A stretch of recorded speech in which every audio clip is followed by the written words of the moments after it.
From the romantic adventures aboard the Love Boat. The Love Boat. Stars like Gavin MacLeod and Erin Moran have left unforgettable legacies, despite their tumultuous lives. Which character is your favorite? And which tragic story moves you the most? Share your thoughts, and let's continue exploring the legends behind the scenes.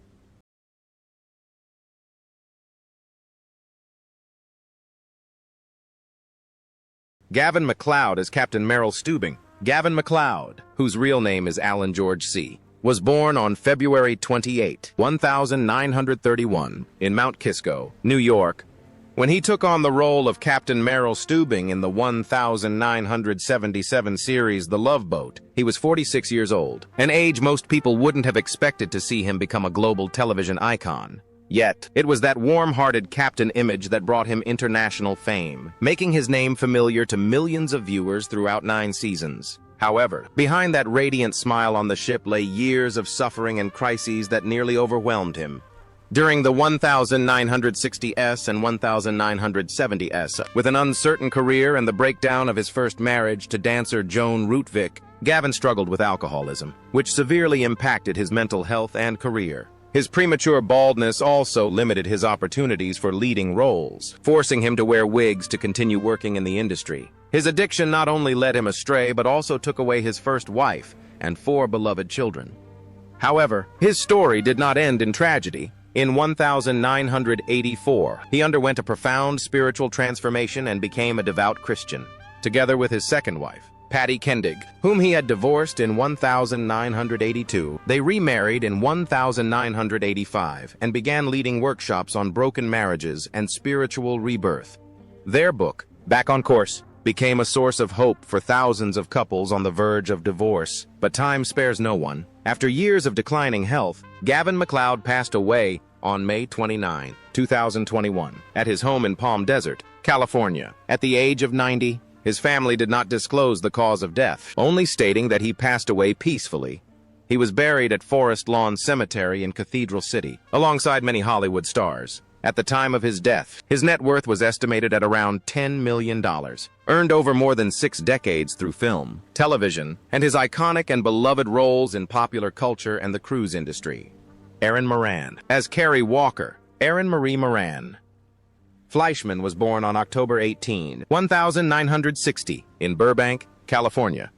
In 1980, at the age of 20, she appeared in the film The Love Boat as Carrie Walker, bringing with her the glamour of early fame, but behind the spotlight. Moran's life gradually became unstable and full of bitterness. From a beloved teenage star, Moran's career quickly plummeted.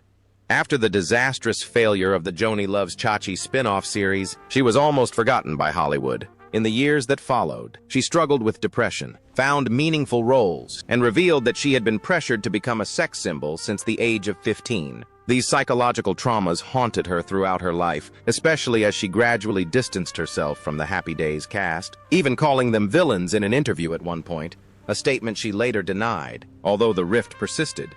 Her first marriage ended in 1993, after which she married Stephen Fleischman. However, that fragile happiness could not save her from her increasingly dire financial situation. In 2010, her home was foreclosed, and Moran was forced to move into her mother-in-law's mobile home in Indiana. Once a sought-after television star, she now lived in poverty, almost invisible to the public. By the end of her life, her net worth was estimated at only around $100,000. In late 2016, Moran began showing symptoms of late-stage nasopharyngeal cancer.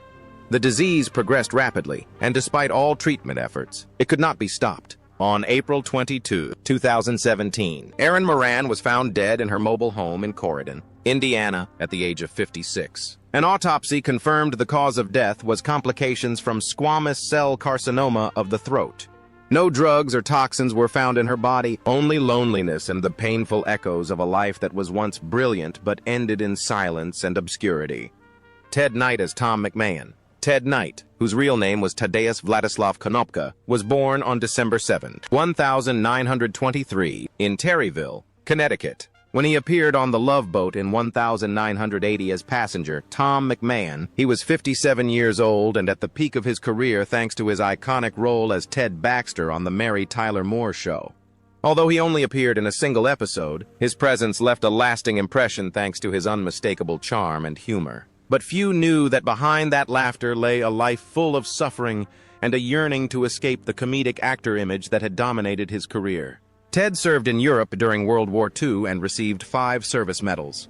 After the war, he began his entertainment career as a puppeteer, ventriloquist, and children's talk show host, gradually landing small screen roles, including a minor role as a security guard in the final scene of Hitchcock's Psycho. It took decades of perseverance before he landed his breakthrough role as Ted Baxter, the lovable but clumsy news anchor, a role that earned him 2 Emmy Awards. However, that very role became a double-edged sword, confining him to comedic roles and preventing him from fulfilling his long-held ambition of being recognized as a true dramatic actor. Ted admitted he felt immense pressure and frustration at not being recognized as a multi-talented artist. The real tragedy began off-camera. In 1977, just months after the Mary Tyler Moore Show ended, he was diagnosed with colon cancer. Although he temporarily recovered and continued to star in the film Too Close for Comfort, the cancer recurred in 1985, metastasizing to his bladder and digestive system. Knight fought bravely, continuing to act and keep the smiles on his face, but his body gradually weakened. On August 26, 1986, Ted Knight died in Los Angeles at the age of 62. He is buried at Forest Lawn Memorial Park Cemetery in Glendale, California. His tombstone bears the name Theodore C. Konopka, along with the poignant inscription "Bye Guy," a play on words from his famous phrase "Hi Guys," which endeared him to audiences across America. At the time of his death, his net worth was estimated at approximately $3 million, earned through years of tireless dedication to television, particularly the role that made him a household name. Jane Meadows as Mrs. Tate. Jane Meadows, born Jane Cotter, was born on September 27, 1919, in Wuchang, China, into an American missionary family. In 1978, at age 59, she appeared in the film The Love Boat as Mrs. Tate, an elegant and refined lady, reflecting the polished appearance and calm demeanor she displayed from Broadway to television. But hidden behind that glamorous facade was a life full of quiet struggles, sacrifices, and nearly a century of loss. Jane's first marriage to playwright Milton Crims ended after 5 years, marking a period of painful loneliness. Just when she was about to lose faith in marriage, she met Steve Allen, the legendary comedian and television host. They married in 1954 and lived together for 46 years, becoming one of Hollywood's rare and enduring celebrity couples. But their marriage was not easy.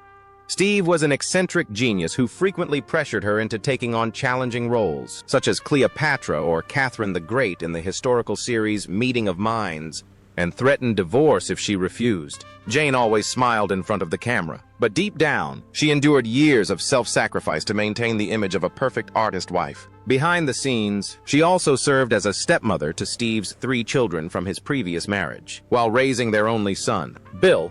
In an interview, she once admitted that being a mother in an artistic family was like a never-ending juggling act, and you couldn't afford to drop any of the balls. That pressure drove Jane to work tirelessly. Besides acting, she founded a travel company, wrote books, spoke politically, and continued appearing on television, including episodes of Diagnosis, Murder, and Homicide, and Life on the Street alongside her husband in his later years.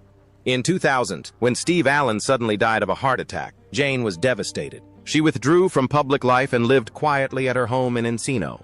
In 2009, she fell and broke her hip, a fall that ended her artistic career and marked the beginning of a prolonged period of decline. Jane Meadows passed away on April 26, 2015, at the age of 95. Her net worth at the time of her death was estimated at approximately $10 million, largely accumulated from decades of work in television, theater, and her self-built personal brand.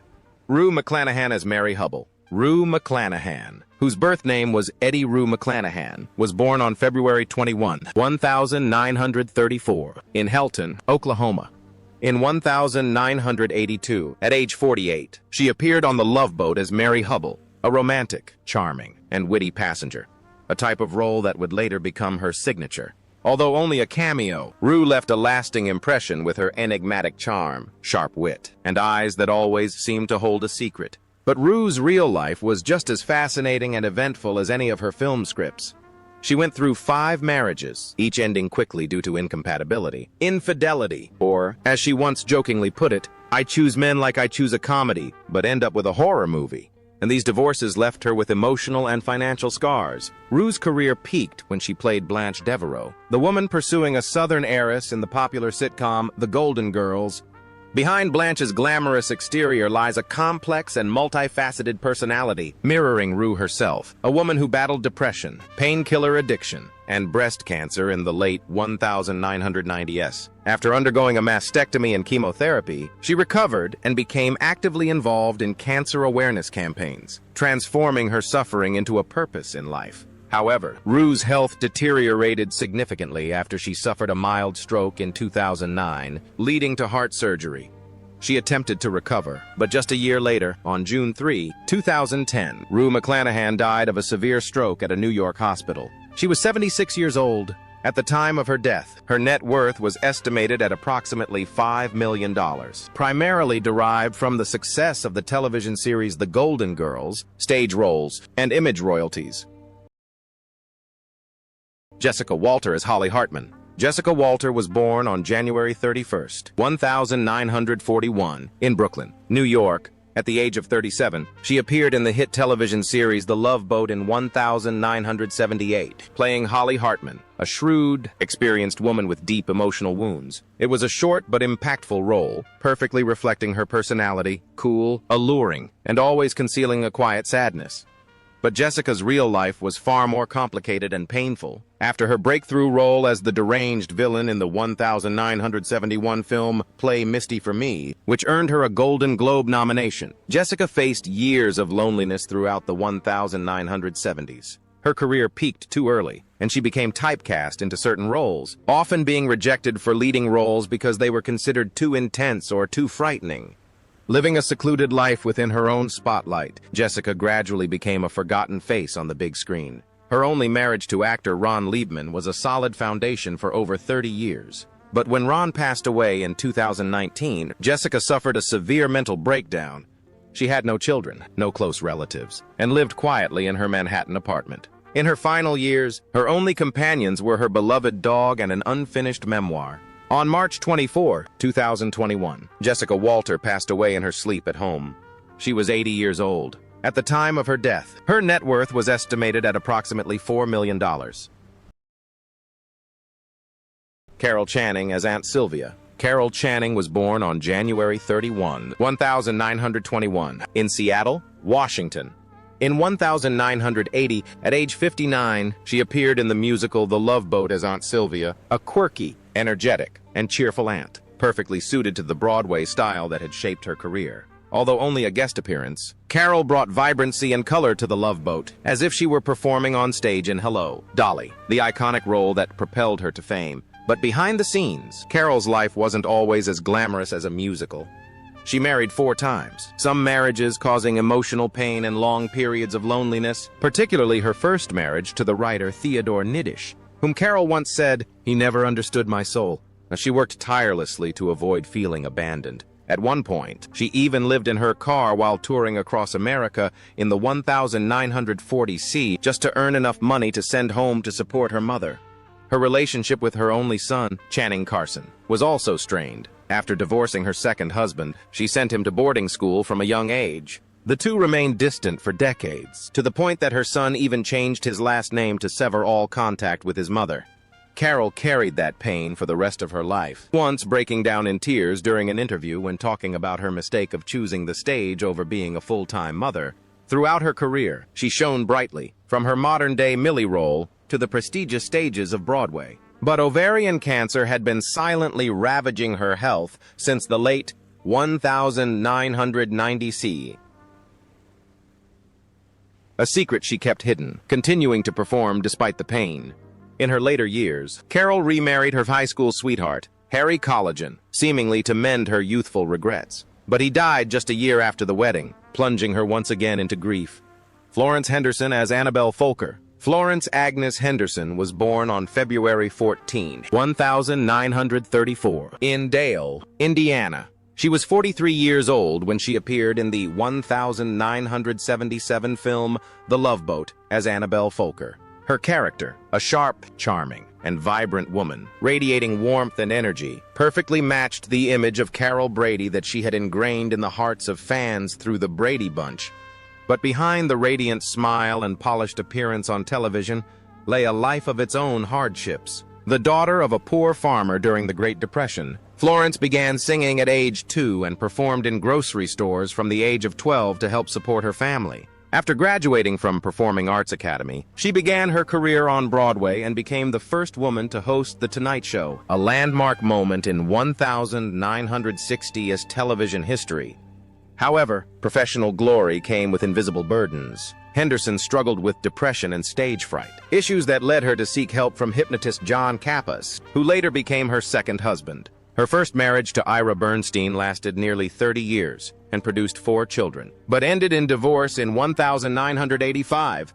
In numerous interviews, she candidly shared how balancing the ideal image of a mother on television with the reality of real-life motherhood often left her feeling like a failure. Even in her 70s, Florence hasn't slowed down. She judges beauty pageants, hosts talk shows, appears in comedic roles on reality TV, and even competed in Dancing with the Stars in 2010. Just 3 days before her death, she visited the set to support her former Brady Bunch co-star, Maureen McCormick. No one suspected it would be the last time they would see her. On November 24, 2016, Thanksgiving Day, Florence Henderson died suddenly of heart failure at Cedars-Sinai Medical Center in Los Angeles, at the age of 82. According to her manager, she had shown no prior signs of illness, and her death was a complete shock. At the time of her death, Florence Henderson's net worth was estimated at around $10 million, earned from more than 6 decades of work in television, Broadway, film, and advertising. David Hedison as Cliff Jacobs. Albert David Hedison Jr. was born on May 20, 1927. In the film The Love Boat, he played Cliff Jacobs, a charming gentleman with a complex inner world. When he joined the franchise in 1980, he was 53 years old, a stage in life when the spotlight begins to fade. He was beloved for his role as Felix Leiter in the 2 James Bond films, Live and Let Die and License to Kill, and seemed to have a solid career ahead of him. But after turning 50, film offers became increasingly scarce, and he began to feel forgotten by Hollywood. This profoundly affected his mental health, especially as he became increasingly envious of the new generation of actors emerging during the transition between the 1970s and 1980s. His seemingly happy marriage to journalist Bridget Hedison also began to crumble. Family sources revealed that David became withdrawn, distant, and frequently refused to attend family gatherings. He was haunted by the thought that audiences no longer remembered him. And although his daughter, Alexandra Hedison, later became a famous artist and married Jodie Foster, David rarely publicly expressed pride in her. Some old friends said that he feared being seen as a shadow in his own family. David's final years were marked by loneliness as close friends passed away one after another, most notably Roger Moore, his longtime friend and fellow James Bond actor. Following Moore's death, David experienced a significant mental breakdown. He suffered from severe hand tremors, insomnia, and was hospitalized after falling downstairs due to a loss of balance. David Hedison passed away on July 18, 2019, in Los Angeles at the age of 92. His net worth at the time of his death was estimated at approximately $1.5 million, largely left to his 2 daughters, a modest legacy from a man who had shone on the big screen. Peter Graves, whose real name was Carl Lawrence, was born on March 18, 1926, in Minneapolis, Minnesota. In 1978, at age 52, Graves appeared on The Love Boat as Carl Lawrence, a dapper passenger who brought depth and elegance to the metaphorical cruise ship. It was one of his most beloved supporting roles, showcasing the maturation of a seasoned television star, adapting to a more humorous and romantic environment. However, behind the scenes, Peter Graves' life wasn't entirely smooth sailing. In 1984, while on vacation with his family at Lake Tahoe, he slipped on a slippery, icy path and suffered serious injuries to his face and jaw. He was hospitalized, received over 100 stitches to his lower lip, and had to eat through a straw for several weeks. The injury not only affected his appearance, but also forced him to temporarily suspend his participation in television projects. Contemporaries said Graves suffered from mild depression, felt out of control, and feared the inevitable effects of aging. Despite this, he strived to maintain his 60-year marriage to his only wife, Joan Endress. But even that stability was fraught with stress. From his frequent absences filming overseas, particularly during the Australian remake of Mission Impossible, to differences in religion and the upbringing of their 3 daughters. His family went through a prolonged period of tension when one of his daughters dropped out of school to pursue art, something Graves, a strict traditionalist, found difficult to accept. Amidst these personal upheavals, he returned to the big screen with a satirical role in the 1980 film Airplane, helping to reshape his previously serious image into a more approachable and humorous one. However, his long and respected career ended in disappointment. Graves declined to participate in the 1996 Mission Impossible film because his character, Jim Phelps, was portrayed as a villain, which he felt betrayed the spirit of the original series. He later admitted that it was the first time he felt Hollywood had bitterly erased his legacy. On March 14, 2010, just 4 days before his 84th birthday, Peter Graves died suddenly of a severe heart attack outside his Los Angeles home after having lunch with his family.